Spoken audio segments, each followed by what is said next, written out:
میرے پہلے مہمان پروفیسر ڈاکٹر طاہر امید فنولی صاحب، ماہر اقبالیات، کئی کتابوں کے مصنف، اور آپ سب لوگ ان سے واقف ہیں۔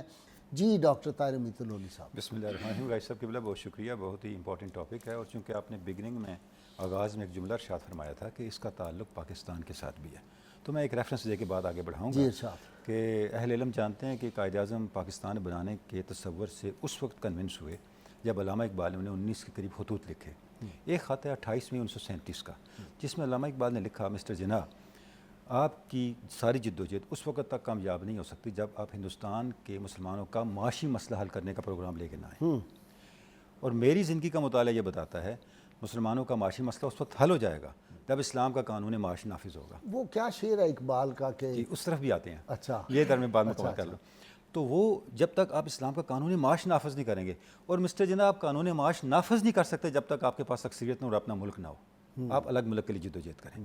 قائد اعظم کنونس ہوئے، اور اس کے بعد آگے یہ بات بڑھی، اور قائد اعظم نے بارہ کہا ہم نے یہ ملک غریبوں کے لیے بنایا ہے، سیٹھوں ساہوکاروں کے لیے نہیں بنایا۔ پہلے بجٹ کا ہر شخص جانتا ہے کیا ہوا تھا۔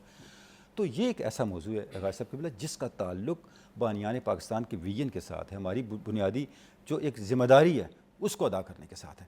اچھا، جب ہم اس پہ آتے ہیں، اسلام اور معیشت بہت پھیلا ہوا موضوع ہے، بہت وسیع موضوع ہے، اس کی اتنی ڈائمینشنز ہیں، چند ایک باتیں ہی کی جا سکتی ہیں۔ دو تین باتیں میں گزارش کرنا چاہوں گا۔ سب سے پہلی بات یہ ہے، وہ کون سا بنیادی اصول ہے جو صرف اسلام نے دیا معیشت کے حوالے سے، اور پہلے کسی نظام معیشت نے نہیں دیا، اور اس کا کہیں ہمیں سراغ نہیں ملتا، اور اگر اس اصول کو آپ اپنا لیں تو جتنی آپ کی برائیاں ہیں، جو اکنامک ایلز ہیں، وہ ختم ہو جاتی ہیں۔ اور پھر اس اصول کو نافذ کرنے کے لیے اسلام نے کچھ ڈوز بتائے اور کچھ ڈونٹس بتائے۔ وہ اصول یہ ہے، قرآن مجید یہ بتاتا ہے، اس سے متعلقہ آیت بھی آپ نے پڑھ دی، کہ یاد رکھیں آپ کے پاس کتنا ہی سرمایہ اور کتنی پراپرٹیز کیوں نہ ہو، آپ اس کے مالک نہیں ہیں۔ وہ کیا پڑھ دینا مجھے کر رہا ہے جی آپ شریعت کا مقصد؟ ہاں جی بالکل۔ نقطۂ شرع مبین است و بس، کس نہ باشد در جہاں محتاج کس۔ ہاں بس بس نقطۂ شرع مبین است و بس، کہ شریعت کو نافذ کرنے کا مقصد اور بنیادی یہ ہے کہ کوئی کسی کا محتاج نہ رہے، کوئی دنیا میں محتاج۔ اچھا، یہ بات کیوں علامہ نے کہ وَلَكُمْ فِي الْأَرْضِ مُسْتَقَرٌّ وَمَتَاعٌ إِلَىٰ حِينٍ، اللہ نے جب انسان کو بھیجا فرمایا تم سب کے لیے یہاں پہ جائے قرار اور ضرورت کی چیزیں موجود ہیں، وَجَعَلْنَا لَكُمْ مَعَيْشَ، ہم نے تمہارے لیے معیشت کے اسباب فراہم کر دی ہیں۔ قرآن مجید نے بار بار اس بات کو واضح کیا ہے۔ تو معیشت کے اسباب ایز اے ہول فراہم کر دینا، اس کے بعد سسٹم دینا، یہ اللہ پاک نے کیا، اس سسٹم کا نافذ ہم نے کرنا ہے۔ دیکھیں انسان پہ بھی تو کچھ چھوڑا ہے۔ گزارش یہ ہے، اگر ہر انسان کو حق معیشت از خود ہی مل جائے تو دنیا اور جنت میں فرق کیا ہے؟ ہر انسان نے خود بھی تو کوئی ایفرٹ کرنی ہے نا۔ جنت اور دنیا میں فرق ہی یہ ہے کہ اللہ پاک نے جو انسان کی بقا کے لیے ضروری چیزیں وہ سب دے دی ہیں، اب انسان نے اپنی ہوس کو قابو کر کے، ہوس کو کنٹرول کر کے، اللہ کے قانون کو نافذ کر کے ہر شخص کو اس کا حق پہنچانا ہے۔ یہ اس وقت شروع ہوگا جب ہم اسلام کے اس بنیادی اصول معیشت کو ہر وقت پیش نظر رکھیں گے، کیا کہ میں مالک نہیں ہوں، مالک کوئی اور ہے۔ جب میں مالک نہیں ہوں تو میں تصرف نہیں کر سکتا اپنی مرضی سے۔ اس لیے علامہ نے جو بڑی معروف علامہ کی نظم ہے، the parliament of the Satan, parliament of the devil, ابلیس کی مجلس شورا، اس میں جب ابلیس اپنے چیلوں چانٹوں کو اور اپنے کارکرندوں کو مخاطب کرتا ہے تو کہتا ہے کہ مجھے ایک چیز کا خطرہ ہے، آپ جتنی کوششیں کر رہے ہو یہ ساری کوششیں بچوں والی باتیں ہیں، آپ اصل فتنے کو پکڑو، جس کو فتنہ سمجھتا ہے۔ وہ فتنہ کیا ہے؟ وہ کہہ رہے عصر حاضر کے تقاضاؤں سے ہے لیکن جی خوف ہو نہ جائے آشکارا شرع پیغمبر کہیں۔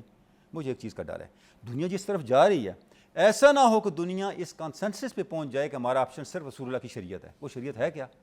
وہ شریعت یہ ہے، وہ کہتا ہے کرتا ہے دولت کو ہر آلودگی سے پاک و صاف، منعموں کو مال و دولت کا بناتا ہے امین۔ اس سے بڑھ کر اور کیا فکر و عمل کا انقلاب؟ بادشاہوں کی نہیں، اللہ کی ہے یہ زمین۔ یہ عجیب دین ہے، یہ بادشاہوں کو کہتا ہے بھی آپ امانت دار ہو، you are trustee, you are not the owner. یہ کیسا دین ہے جو کروڑ پتیوں کو کہتا ہے بھی تمہارے یہ جتنے خزانے تمہارے نہیں ہیں، یہ کسی اور کے ہیں، یہ ذات حق کے ہیں۔ اب وہ خزانے ہیں کس کے؟ پھر اس دولت کا مالک کون ہے؟ قرآن مجید سے دیکھیں، مالک دو ہیں، اصل مالک اللہ ہے، اور اس کے بعد جس کو شریعت نے مالک قرار دیا ہے، فی اموالہم حق للسائل والمحروم، جو مستحق ہے وہ مالک ہے، آپ نے اس تک اس کا حق پہنچانا ہے۔ آئین پاکستان کی پہلی شک کیا ہے؟ Sovereignty belong to Allah, belong to Allah, حاکمیت اللہ کی کا مطلب یہ ہے سب کچھ اس کا ہے، قانون سب اس طرف آئے گا۔ اچھا اب دیکھیں کتنی یونیک بات ہے غازی صاحب کہ قرآن مجید بتا میں یہ رہا ہے جب آپ کسی مستحق کو دیتے ہو تو آپ اس کا حق اس کو لوٹاتے ہو، آپ اس پہ احسان نہیں کرتے۔ دنیا بھر میں جو چیریٹیز ہوتی ہیں، والذین کیا ہے والذین یؤمنون بالغیب و مما رزقناہم ینفقون. مما رزقناہم ینفقون. اچھا یہ اس کی اگلی ایکسٹینشن ہے.